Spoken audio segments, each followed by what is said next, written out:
अस्सलाम वालेकुम। वालेकुम अस्सलाम। वालेकुम अकरम सलाम। साहब क्या हाल है, खैरियत है? हाँ अल्हम्दुलिल्लाह। शादाब भाई, जी बोलिए बोलिए सिद्दीकी उस्मानी साहब। साहब, अकरम भाई है लाइन पे हैं। जी जी माशाल्लाह खान साहब क्या हाल है? बढ़िया है, और सुनाओ। कहाँ है सर? बस घर पे हूँ, ऑफिस पे। अच्छा अरे साहब, जी अकरम भाई, मैं कॉल करने की वजह ये थी आप दोनों को लाइन पे लेने की। हाँ ये लेट नाइट से एक रिकॉर्डिंग आई है डॉक्टर गफ्फार कादरी साहब की। हाँ ये क्या है, सुने आप? सुने क्या रिकॉर्डिंग? हाँ, सुने आप? रात सुबह सुना मैं 4 बजे। हाँ हाँ ये अमन कामले और डॉक्टर साहब की हाँ एक हाँ वो हाँ आई है रिकॉर्डिंग। हाँ हाँ। लेकिन अभी जो जो आज जो काम हुआ है ये जी जी। मेरे समझ के बाहर एकदम चल रहा है। नहीं तो इसमें अकरम भाई, ये अमुल कामले जब ये 29 तारीख का जो प्रोग्राम हुआ अपना, हाँ उसके दूसरे दिन अमुल कामले की आपकी बात हुई थी ना चालू से? हाँ, उन्होंने डॉक्टर साहब से बात किया था ना? अमन कामले खुद हाँ मेरी ऑफिस पे आकर हाँ। ये बात बोले कि जब ये प्रेसिडेंट जो लिख के चले गए थे सोशल मीडिया के ऊपर और ऊपर स्टेज पे बोलकर, तो बोले मैं ये बात की कंप्लेंट किया, तो बोले अब बताओ मैं क्या कर सकता हूँ। अब हो गया ये बात हुई थी कामले से और डॉक्टर साहब से। नहीं, 17 तारीख को आप भी गए थे ना और औरंगाबाद ये गए थे ना? 16 तारीख को, अभी ये जो 5वें रमजान को 16 तारीख को जब मैं गया था, जी तो जी। भी मेरी बात हुई, तो बोले उसका इस्तकबाल करो, फूल और हार करो। कौन? डॉक्टर गफ्फार साहब बोले? डॉक्टर गफ्फार साहब बोले कि फूल और हार करो उसका। जी तो फिर मैं आगे 7 तारीख को कर दिए, 19 तारीख को कर दिया। जी जी जी। नहीं तो तो फिर क्या मतलब है, ऐसा क्या है? मतलब इतना खतरनाक यू टर्न क्यों मार दिए? अब ये तो गफ्फार सुपारी लिए बताएंगे। सुपारी लिए सुपारी सुपारी। हाँ शादाब भाई। डॉक्टर साहब किसके चम्मच बने हुए हैं, समझ में आ रहा है ना? हाँ, इस तरह का एक तो लफ्ज इस्तेमाल किया उन्होंने कि भाई वो कार्यकर्ताओं को चम्मच बोल रहे हैं और खुद खालिद गुड्डू के चम्मच बने बैठे हैं। इस तरह का लफ्ज इस्तेमाल करना तो एकदम गैर गैर अखलाकी है ना। हाँ। गैर आप जिम्मेदाराना पार्टी बात के है। सदर को आप इस तरह का बोल रहे हो कि क्या है वो ऐसा किया, बचकानी हरकत, इस तरह की जबान इस्तेमाल करते कि आपकी कोई पगार पे तो नहीं है ना? नहीं, ये अमोल कार्यकर्ता कामले, पार्टी की मोहब्बत में हमजा काम भाई, कर रहा है। अमोल कामले ने जो इंटरव्यू में बोला था कि चाय वाले, मोबाइल वाले, मेडिकल वाले, पंचर वाले इनके पास है, जी तो वही मानसिकता गफ्फार कादरी की भी है कि बंगले वाले ही चाहिए उनको। बिल्कुल, वो तो दिख क्या रहा है ना, समझ इस में आ तरह रहा है की ना बात करना, गैर अभी? अखलाकी बात हाँ करना। बिल्कुल बिल्कुल, एक उनकी जबान भी फिसल गई और हाथ से उंगली भी फिसल गई थी उनकी।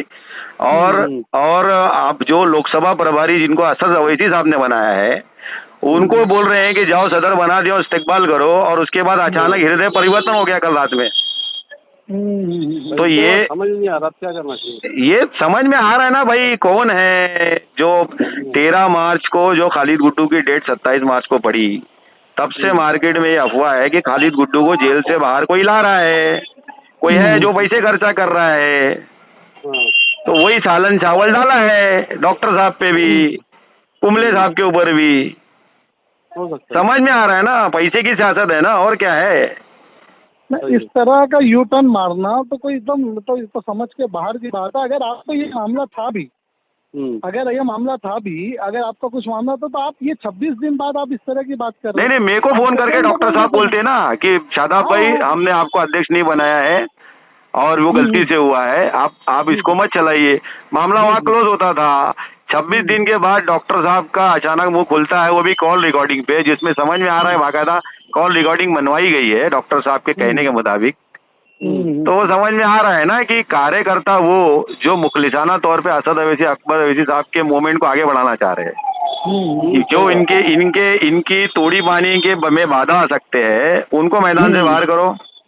लेकिन असल हकीकत ये है शादाब भाई कि देखो, हम लोग तो 2012 से अल्हम्दुलिल्लाह सब पुराने ही साथी हैं हम लोग। बिल्कुल बिल्कुल। हम लोगों को ये तमाम चीज हक परस्ती की वजह से ऐसे बहुत आए बहुत गए जिनकी सोच ये रहती है कि इनको खरीद तो सकते नहीं है, इनको किसी तरह प्रेशराइज करके भगाया जाए। बिल्कुल इनको भी बिल्कुल। मालूम है जो हमको भगाने वाले थे आज सब भाग चुके हैं अल्हम्दुलिल्लाह। नहीं अकरम भाई, नहीं एकदम सही बात है। अकरम मैं तो कम झेला हूँ, अकरम साहब ने तो बहुत ज्यादा झेला है। और भाई 2014 में जो आदमी 15 अरब पाया है, उसके बावजूद आज तक मजलिस इत्तेहादुल मुस्लिमीन में एक सिपाही बन के काम किया है। तो वो तो समझ में आ रहा है ना, यही था। हमको ना कहीं हम किसी के इन्वेलप पकड़ रहे हैं।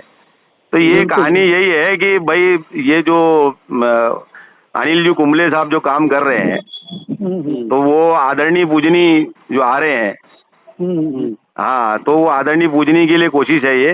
हम सभी को, मेरा ऐसा मानना है अकरम भाई, आपकी मेरी कल भी बात हुई थी कि सबर व तहम्मुल के साथ असद अवैसी साहब को अपने को आगे बढ़ाना है, लोकसभा जीतना है अपने को इंशाअल्लाह।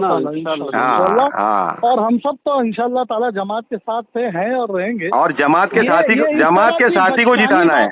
इस तरह की जो बचकानी रिकॉर्डिंग आई है, हमको इंशाअल्लाह ताला हमारी जात पे इसको कोई फर्क नहीं पड़ता। नहीं, फर्क नहीं पड़ता अपने को, ऐसा रिकॉर्डिंग बहुत चलते रहती है। हाँ, बहुत चलते रहते हैं। डॉक्टर साहब जब से अकरम भाई को लोकसभा प्रभारी बनाए हैं, सिवाय बीड़ी गांडी के डॉक्टर साहब ने कुछ किया है क्या अकरम भाई? अरे भाई एक बात बताओ, खाली लड़ा बुझा रहे हैं। अरे यार, कैसे अध्यक्ष हो भाई तुम? अगर कार्याध्यक्ष हो तो यार हमको जोड़ने का काम करो ना, तुम तो आपस में हमको भिड़ा दे रहे हो। बिल्कुल। हाँ, और इस तरह हकारत से बात करना कार्यकर्ताओं को जलील करना, ये कहाँ इसका जेब देते? कौन सी ऐसी कायदत होती है? गाली गलौज करके बात करना है कार्यकर्ता से, क्या कोई पगार पे है क्या? किसी को पगार आ रही है क्या पार्टी से? आदमी अपना वक्त दिया, अपना साल दिया, अपनी कुर्बानी, अपना पैसा, अपना वक्त लगाया, पिछले तकरीबन 12-13 साल से। क्या ये दूसरे की गाली सुनने के लिए है क्या आदमी? बचकानी रिकॉर्डिंग है वो, उससे हमको कोई फर्क नहीं पड़ता। इंशाल्लाह शाम में मुलाकात करते हैं भाई। अगर रिकॉर्डिंग की बात थी ना, जी, तो डॉक्टर साहब को हम लोग से बात करना चाहिए था कि तुम लोग प्रेसिडेंट मत लिखो, काय को वही 26 दिन बाद वो रिकॉर्डिंग चालू कराने की क्या बात है? बेवकूफ जैसी एकदम। और कार्यकर्ता को इस तरह का बोलना नहीं लिखते, काय को लिखते? शताब्दी नहीं लिखता। नहीं, कार्यकर्ता को चम्मच बोलना, तुम किसके चमचे हो भाई? सही बात है। तो खैर इंशाल्लाह, मैं क्या बोल रहा हूँ, रात में मिलते हैं।